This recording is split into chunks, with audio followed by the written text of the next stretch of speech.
Eccomi a te, tu che leggi, con altre idee e altri contenuti che sono presi dal mio profondo cuore e che ti vogliono portare a fare un viaggio che nemmeno potresti sognare. Come al solito non dirò le solite cose scontate, ma attingerò alla conoscenza diversa che proviene dall'ordine ammonio. Come al solito traccio una via non conosciuta, con insegnamenti e cose che non sono da nessuna parte, sia nei disegni, nei nomi e nelle pratiche. E sempre come al solito parlo di altro da quello che normalmente si trova in giro e che ormai, proprio per essere sedimentato nella mente razza dell'uomo, ne è diventata la sua catena.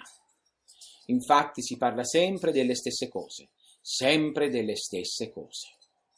Libri su libri che macinano e dicono sempre gli stessi concetti come un disco rotto che deve incidere la tua mente. Io non faccio questo, io do cose diverse. È strano vedere che la conoscenza che fu emanata molti millenni fa ormai non fa più la sua funzione liberante, ma di opponente ed imprigionante. Notalo, e la spiegazione è semplice. Questa conoscenza nella sua vasta parte ormai è in mano a gruppi e persone che la usano per schiavizzare la coscienza umana, non certo per provare ad elevarla. E questo lo vediamo nel trito e ritrito ripetere pratiche, idee, lezioni, trasmissioni, spiriti, demoni e quanto di più si possa trovare in giro, sia nei libri che sul web. Vero mare magnum di confusione, ed auspico un giorno che possa essere quello per il quale fu creato, fonte di vera conoscenza e non disinformazione. In questo libro parlerò della conoscenza antica della magia che prese vita nell'antica Sumeria, per poi giungere all'Accadia, all'Assiria e infine a Babilonia, passando per i Caldei. Ma in una maniera sconosciuta e con geni sconosciuti e modi sconosciuti e trasmessi solo nel massimo segreto. Quindi gettate via ogni cosa che potete avere appreso dalle civiltà menzionate e apritevi ad un'esperienza nuova. E qui, tu che leggi, proprio come mio costume, svelerò i principi e non solo le cose che da sempre si sanno. Ad esempio di ciò ti dico che non si parlerà di Lilith con frasi e stereotipi che tutti ormai conoscono e leggono fino alla nausea. Oppure non si parlerà di Pazuzu, il demone del deserto, con infioriture fatte apposta per allontanarti dalla realtà vera che solo tu puoi percepire, in barba ad ogni cosa che altri si suggeriscono con le loro favole di mitologie e avvenimenti strani e adatti solamente ai racconti d'inverno vicino al fuoco. No, non saprai cose che tutti sanno, ma ti dirò altro, ossia una via che si insinua nel silenzio dei deserti e si inerpica sulle zikkurat antiche, simbolo delle uscite dal mondo. Una via che non è conosciuta da nessuno, una via che vede la luce solo ora, dopo millenni di silenzio e custodia. L'ho fatto per te, visti i tempi attuali, per darti il meglio di quello che è mia esperienza. Questa è una via che una volta percorsa nelle sabbie del tempo, il vento del deserto ne coprirà per sempre le tracce, come avviene fin dagli inizi della manifestazione. Una via che tu, prendendo in mano questo volume, sei destinato a conoscere.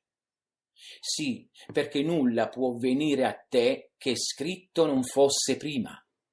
Nulla degli effetti degli esperimenti nella tua esistenza può palesarsi alla coscienza tua se antecedentemente così non fosse stato deciso. Qui si parlerà di intelligenze occulte, in un modo non consueto e forse alieno alle conoscenze di magia correnti. Scoprirai che ogni intelligenza rimarcherà non solo una piccola parte di te stesso, uomo re assoluto universale, ma altresì si paleserà all'esterno di te come apparizione. Quindi si indicheranno possibilità, forme, azioni, eccetera, atte a poter liberare la persona al più presto, usando una via che di solito era adatta ai forti. Tu che leggi, tranquillizzati, perché io l'ho adattata per te, affinché sia godibile e percorribile con tutta serenità. Patto sia, comunque, che tu ti attenga, come ogni bravo elettricista, a usare scarpe isolanti, guanti isolanti, casco e quel grano di sale che da sempre è ricercato per non fulminarsi, con le forze che fluiscono libere e attendono solo di essere prese ed amate da te. Questa è magia evocativa eonica, nel vero senso del termine, e dunque ha i suoi risvolti particolari di cui bisognerà discutere di volta in volta per comprenderci, in quanto non desidero distorcere quello che a me, pellegrino antico di queste conoscenze ormai dimenticate, mi fu trasmesso da voci che ormai non sono più di questa terra, o che mai a questa terra appartennero. Per evocativa ed eonica io intendo quella possibilità della coscienza tua di chiamare a te stesso delle potenze, delle quali non sei cosciente nell'intimo tuo, ma che ti guidano da sempre nel cammino della vita e quindi decidono il tuo destino. Qui tratterò della conoscenza di quello che non si vede né si conosce e che non si capisce mai, e che esiste o non esiste. Non importa, tutto è solo un sogno. Non devi temere dunque, perché le cose che non vedi sono molteplici e molto più di quelle che puoi mirare con gli occhi tuoi. Ogni operazione che tu vorrai fare con questo tipo di magia, sappi tu che leggi, avrà effetto direttamente proporzionale alla forza della coscienza tua. Più sarai cosciente delle cose che vai a fare e più esse ti risponderanno con reazioni da te precisamente conosciute in anticipo. Quindi leggi e studia questo libro e soprattutto pratica, e raggiungerai lo scopo che per ora agli occhi tuoi ha un nome solo: meraviglia. Preambolo.